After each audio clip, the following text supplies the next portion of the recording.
My name is Serath, and I want to make one thing absolutely clear before I tell you this story. I was not wrong. I was simply operating on incomplete data. There, I said it. Now, let us move forward. I am a Valkoran. We walk on two legs, same as humans, same as a handful of other species scattered across the galaxy. But do not let that similarity fool you into thinking we are alike. A Valkyran body is long-limbed and lean, built like a stretched frame of muscle and tendon over a light skeleton. Our legs are almost half our total body height. Our lung capacity is 60% greater than a human's. Our resting heart rate is 50 beats per minute, and under full sprint, it climbs to 340 without strain. Our skin is pale gray, faintly lined with darker patterns that shift when we exert ourselves, the way old wood shows its grain when you sand it down. We have two eyes, amber-colored, set slightly wider than a human face, and when we run, everything about us looks exactly like what we are. Built for this. So when the Galactic Athletics Consortium posted the entry list for the Interstellar Open Sprint Series on Mirveka Station, and I saw the name at the bottom of the 16-kilometer endurance registration, I did what any reasonable Valkoran athlete would do. I showed it to my training partner, Lena. Lena read it. Then she read it again. Then she started laughing. "Diavos," she said, reading the name aloud. "Human, female, registered for the 16-kilometer course." "Yes," I said. "Against us." "Yes." She handed the registration screen back to me, still laughing. Does she know what she has signed up for? I did not answer this, because the question already contained its own answer. And the answer was clearly no. Humans, from everything recorded in the xenobiology and athletics files, were average. Not slow, not fast, not particularly strong, not particularly durable. The files described their endurance as persistent, which, I had always assumed, was the scientific community's polite way of saying not impressive, but also not completely embarrassing. There were 6 of us from the Valkoran athletics program entered in the endurance event. Lena was in the sprint only, which was a shame, because I think she would have enjoyed what happened, up until she would not have enjoyed it at all. Our team coach, a veteran Valkyran named Orath, old and sharp-eyed, and entirely without patience for athletes who underestimated competition, told us nothing when we showed him the entry list. He just looked at it for a long moment and said, "Run your race. Do not run anyone else's." Then he walked away. We assumed this was routine coaching wisdom. We were correct that it was wisdom. We were wrong about the routine part. Mirveka Station was enormous. A rotating habitat built into the shell of a dead moon, with an athletics complex that ran through 7 different atmospheric corridors and 2 gravity-adjusted zones. The shared athlete areas smelled like 6 kinds of biology, trying to get along in the same air supply, which is a smell you learn to stop noticing after about an hour, if you are lucky. I first saw Diavos at the track orientation session, the afternoon before competition began. She was shorter than I expected, though I am not sure what I expected exactly. Medium height for a human, lean, with dark brown skin and close-cropped hair, and the kind of posture that does not announce itself but holds its shape regardless. She was wearing a plain dark blue athletic suit with a single white stripe. No team colors, no program insignia. She was alone. No coach, no support staff, no training partner standing beside her with a data pad. She walked onto the track and stood still for a moment, and she looked at it the way a carpenter looks at a piece of wood before starting work. Not admiring it, assessing it. I was stretching 20 meters away. She did not notice me, Or if she did, she gave no sign of it. She walked the first 100 meters of the track at a moderate pace, head slightly down, and I realized she was studying the surface, the texture of it, the slight variations in the corridor where the atmospheric zones changed. She was learning the course with her feet before she ran it. I turned back to my stretching and said nothing. That evening I mentioned this to Orath. He listened without expression and then said, "Good. Now rest." I went to my quarters, thinking about carpenter hands and wooden tracks, and not quite understanding why either image had stayed with me. Race morning arrived with the specific energy that interstellar competition always carries. Something electric in the air of the athlete preparation areas. Bodies moving with the careful, deliberate purpose of machines being warmed before serious use. I went through my full warm-up routine. 40 minutes of progressive activation. Every major muscle group, every joint, everything calibrated and ready. Lenny and I ran 400 meters of easy pace together, and then parted ways for our separate events. The sprint events ran first. I watched from the observation gallery. Lena won her 1,000-meter race with a time that put her third on the all-time Mirveka records board, which she accepted with a composed nod that fooled nobody who knew her. Dia Voss ran the sprint as well, as a secondary entry. She came in 4th out of 8. Her time was respectable but unremarkable. She crossed the line, checked her wrist device, and walked calmly to the side of the track. 4th place. Fine. Nothing to discuss. Vekis, one of our younger squad members, pointed at her from the gallery. "She runs with her arms wrong," he said. "Too much bend in the elbow. Inefficient." I watched her for another moment. Her arms moved in tight, controlled arcs close to her body. Short stride for her height. Shoulders level, not rotating much. She ran like someone who had spent a great deal of time thinking about what running costs and how to spend less of it.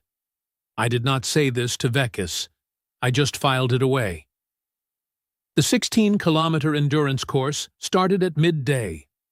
14 competitors total. 6 Valkoran, including myself. 3 runners from a species called the Threni. Tall and narrow-shouldered with a loping gait that looked awkward until you timed it and realized it was actually devastatingly efficient. 2 Kasori from the station's host delegation, and 3 independent entries, one of which was Dia Voss. We assembled at the starting corridor, and I will tell you honestly, it was an impressive collection of athletic bodies. The Threni runners stood at the back of the group, casually folding and unfolding their long arms in what appeared to be a pre-race ritual. The Kasori were compact and dense-looking, built for resistance. My fellow Valkoran stretched and shook out their long legs, pale gray limbs catching the track lighting, dark patterns already beginning to show faintly on skin that was anticipating exertion. Dia Voss stood in lane 9 and rolled her left ankle in a slow circle 3 times, then her right ankle the same way. Then she stood still with her feet shoulder-width apart and took 3 slow breaths, eyes closed, and then opened them again. That was her entire warm-up at the line. Orath was standing at the edge of the track near the start. He was watching her. Not the Threni, not his own athletes. Her. I noticed this, and then the starting tone sounded, and I stopped noticing anything except the track in front of me. The first 3 kilometers were clean and fast. A Threni runner named Callow went to the front immediately, that loping gait suddenly making complete sense at race pace, covering ground with an efficiency that was almost annoying to watch. I settled into second, Valkoran legs finding their rhythm, the corridor opening up ahead of us. 2 of my squad mates fell in behind me. Vekis pushed up to third, young and eager and talented enough to justify the eagerness. I checked my position instinctively at kilometer 2. Dia Voss was ninth. Running in the back third of the pack, that short-strided, arm-tucked, carefully metered movement, steady as a clock pendulum. Fine. Expected. At kilometer 4, the first elevation ramp hit. A steep 400-meter climb through a corridor where the station's gravity assistance dropped slightly, and the incline made up the difference in difficulty. This is always where fields begin to separate. Not dramatically, not yet, but the first honest gaps open here, between bodies that are built for this and bodies that are managing it. Callow the Threnny took the ramp in long, reaching strides, barely changing pace. I pushed hard, my legs responding cleanly, long strides shortened and redirected into the climb, heart rate climbing to a good working level. Vekis fell back slightly. The Kessary pair fell back more. Near the top of the ramp, I looked back. Dia Voss was 7th. She had passed 2 competitors on the climb. Her pace had not changed. I want to be precise about what I mean by this, because it matters. On a steep elevation ramp, every sensible runner modifies their output. You shorten your stride, you increase your cadence, you redistribute effort across muscle groups. Your body negotiates with the hill. This is not weakness. It is intelligence. This is what trained athletes do. Dia Voss's stride had shortened slightly, yes, but her pace, the actual time per meter, had not dropped. She had renegotiated the form while keeping the output identical. It was like watching someone adjust their grip on a tool without slowing down the work. I filed this away as well, without yet understanding what I was filing. Kilometer 6 brought the low-gravity corridor, the station's outer ring section, where the rotation mechanics reduced effective gravity to about 70% of standard. For Valcorin, this is genuinely wonderful. Our long legs were designed, in the evolutionary sense, for exactly this kind of lightness. I felt myself extend, stride opening up, the ground releasing me a fraction of a second longer than usual with each footfall. Callow the Threnny was still leading. I was second. My squadmate Fen was third. Dia Voss, at kilometer 6, was 6th. She had moved up again, without surging, without any visible change in effort, simply by maintaining the exact pace she had started with, while others quietly deviated from theirs. At kilometer 8, I started doing the math I had not thought I would need to do. The math was not comfortable. At kilometer 8, Dia Voss was 5th. She had not surged once. She had not reacted to the gravity corridor, had not pushed on the downslope after the first ramp, had not responded to any of the natural accelerations that race dynamics produce in competitive fields. She had simply run her pace, and the race had slowly, quietly rearranged itself around her. I pushed the math out of my mind and focused on Callow. The Threnny runner was still leading, those long, loping strides eating the track with mechanical patience. I was 8 meters behind, running well, my body in a good, honest dialogue with the effort. Fen was 3rd, another 4 meters back. Vekis had dropped to 5th after a strong early push that had cost him more than he planned. 4th place was a Kessary runner named Barrow, compact and grinding, holding position through sheer density of effort. And just behind Barrow, 6th place, Dia Voss, kilometer 9, kilometer 10. At kilometer 10 and 200 meters, Barrow the Kessary began to fade. Not collapse, not struggle visibly, just the slow, undeniable reduction that comes when a body has been spending at a rate slightly above its sustainable income. He dropped a meter, then 3, then 5. Dia Voss went past him without acknowledgement, the way a river goes past a rock. 5th place. 4 Valcorin and 1 Threnny in front of her, with 6 kilometers remaining. I heard Orath's voice in my memory from the evening before. Run your race. Do not run anyone else's.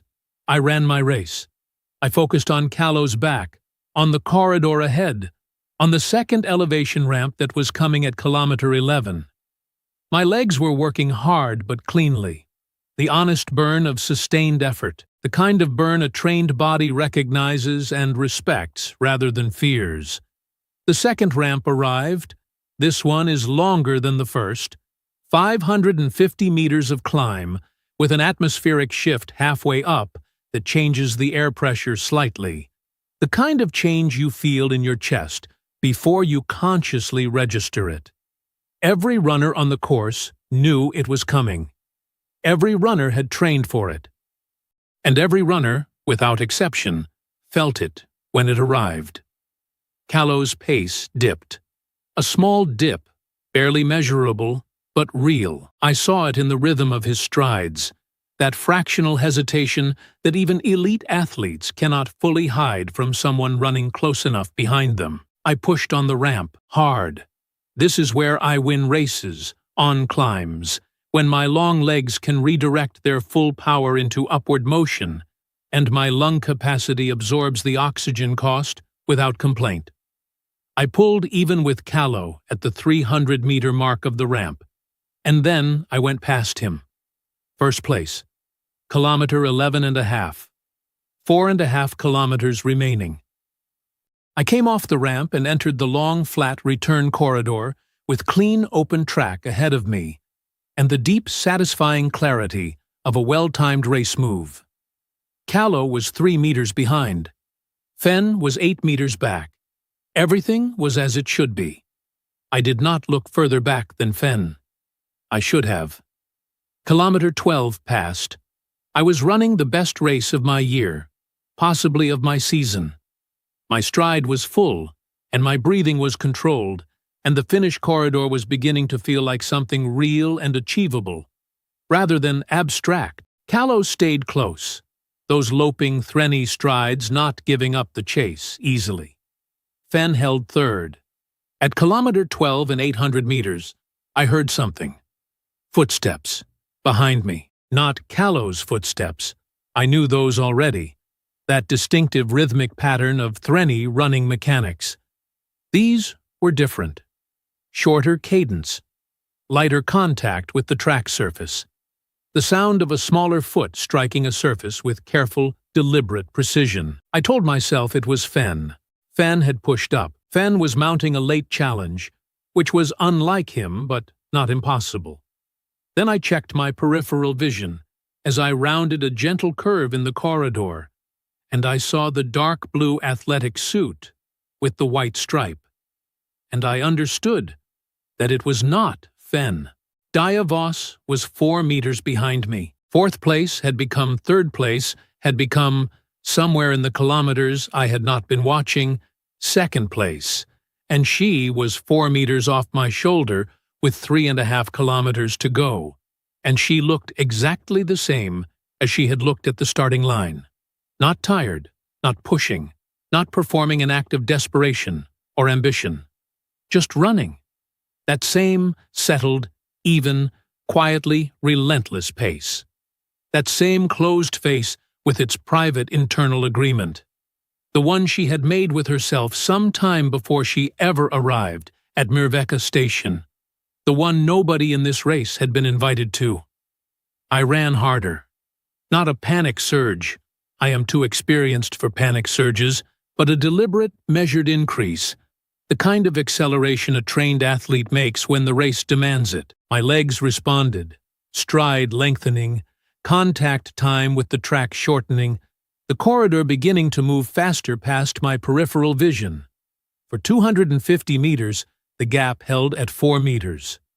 Then, gradually, it became 5. I was opening distance. I told myself the math was fine. The math was in my favor. She had spent too much catching up through the field, and now the bill was arriving. Now her body would do what bodies do when they have been asked too much for too long. I watched for the bill to arrive. Kilometer 13. The gap was 5 meters. Still 5 meters. Kilometer 13 and 400 meters. Still 5 meters. I was running at a level that was costing me, genuinely costing me, the kind of pace that is not sustainable for 3 kilometers, but is necessary for race position. I was spending real reserves to hold that gap. She was not spending anything. She was running the same pace she had run at kilometer 1, kilometer 5, kilometer 8, kilometer 11. The same pace she would run, I was beginning to understand with a cold and dawning clarity, until the finish line arrived, or she ceased to exist, whichever came first. The gap went to 4 meters. I pushed again. My lungs were working at full capacity now, that sharp, clean feeling of maximum aerobic output. The feeling I associated with the end of races, not the middle of them. My legs were beginning that deeper, more serious burn that means the muscles are negotiating with the available fuel and finding the account lower than expected. 3 meters. I want to tell you I responded to this with composure. I want to tell you I executed a tactical adjustment, drew on my training, found another gear. I want to tell you that I ran the last 3 kilometers of that race with the clean authority of a champion who has simply been tested and has answered. I did run hard. I ran as hard as I have ever run. Callow was still behind me, still close, still hunting. The finish corridor was real now, the final 2 kilometers, the stadium ring ahead, the crowd noise beginning to reach us through the corridor walls. Everything I had was on the track. 2 meters. At kilometer 14 and 200 meters, Dia Voss went past me. It happened the same way water goes through a crack in stone. Not violent, not dramatic, just inevitable. Once the conditions were right, she moved from 2 meters behind to beside me in about 30 strides, and for 10 full seconds we ran together, stride for stride, and I looked at her face, and she was looking directly forward with that carpenter's expression. Assessing, measuring, present. Then she was in front. 1 meter, 3 meters, 5 meters, 8. The gap opened, and I chased it, and I chased it well. I want you to know that. I gave that gap everything I had left and everything I had borrowed from tomorrow, and I did not let it become a rout. I held her to 12 meters. For 2 full kilometers, I held her to 12 meters on pure trained will and refusing to accept what was happening. But 12 meters is 12 meters. And it did not close. We entered the main stadium ring with 800 meters remaining, and the crowd that had been watching the split data on the athletics board was standing. All of them. 4,000 beings of a dozen species standing, making that specific noise that I now recognize but had never heard before that day. The noise of a crowd watching a story rewrite itself in real time. Dia Voss ran through the noise the way she ran through everything else, without reacting to it, without performing for it. She was not running for the crowd or against me or against the course.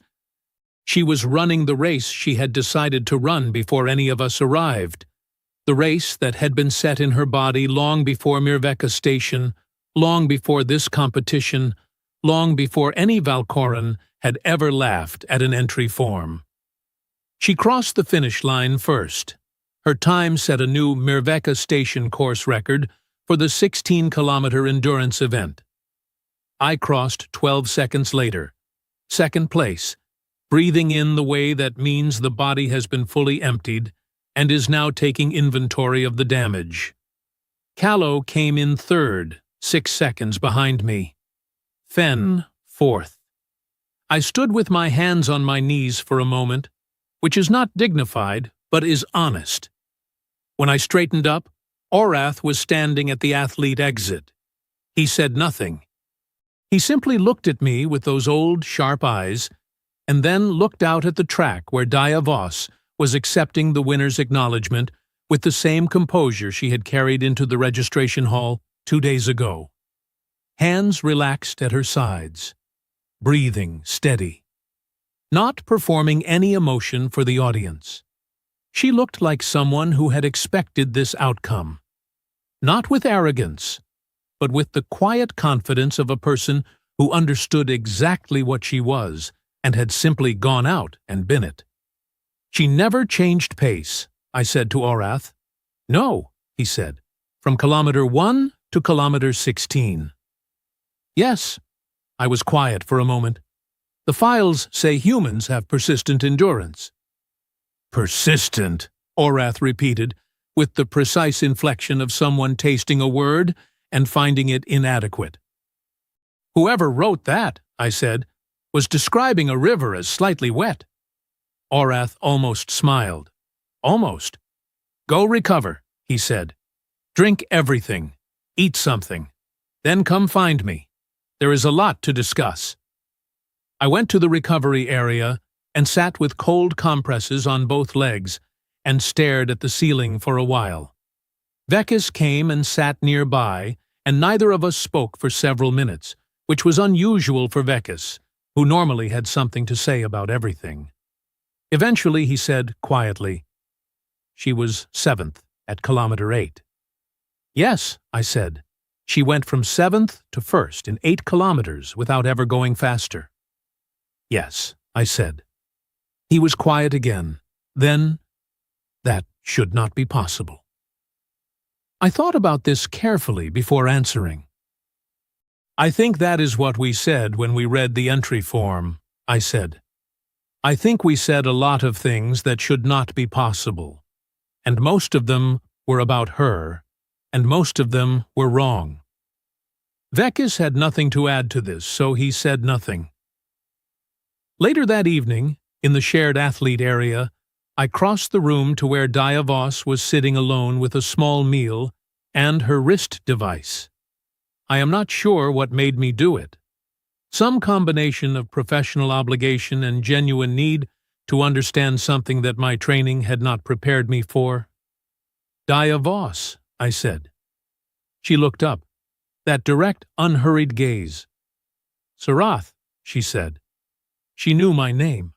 Of course she did. I sat down across from her without being invited, which was perhaps presumptuous, but she did not object. Your pace, I said. It was identical across all 16 kilometers. Every condition, every terrain change, identical output. That was the plan, she said. How do you train for that? She thought about this in the way I was beginning to recognize as characteristic, not hesitating, but translating, pulling something from the body into words. You train by running distances that frighten you, she said, until they stop frightening you. Then you run longer ones. You learn where your actual limit is, not where your mind tells you it is. Those are very different places. She paused. Then you find the pace you can hold forever, and you hold it, and you trust it, and you stop worrying about everyone else's pace. You never worried about us, I said.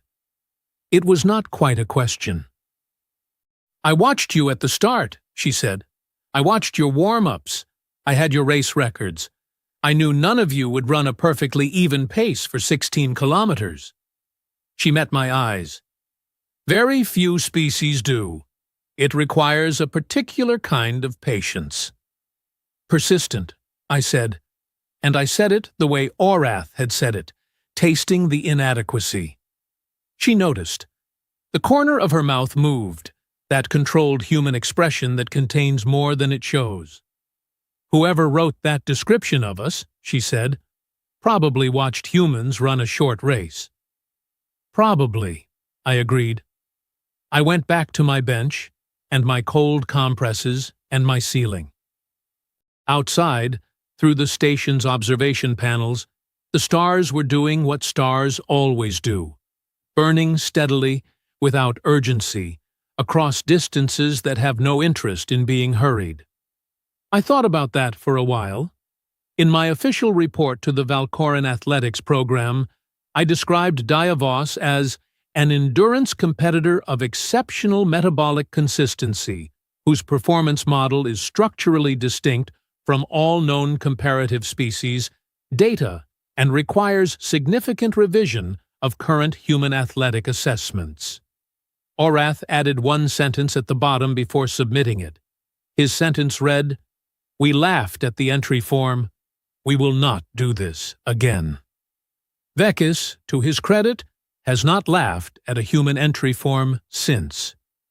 He has, in fact, begun studying human endurance physiology with a focus that borders on obsession.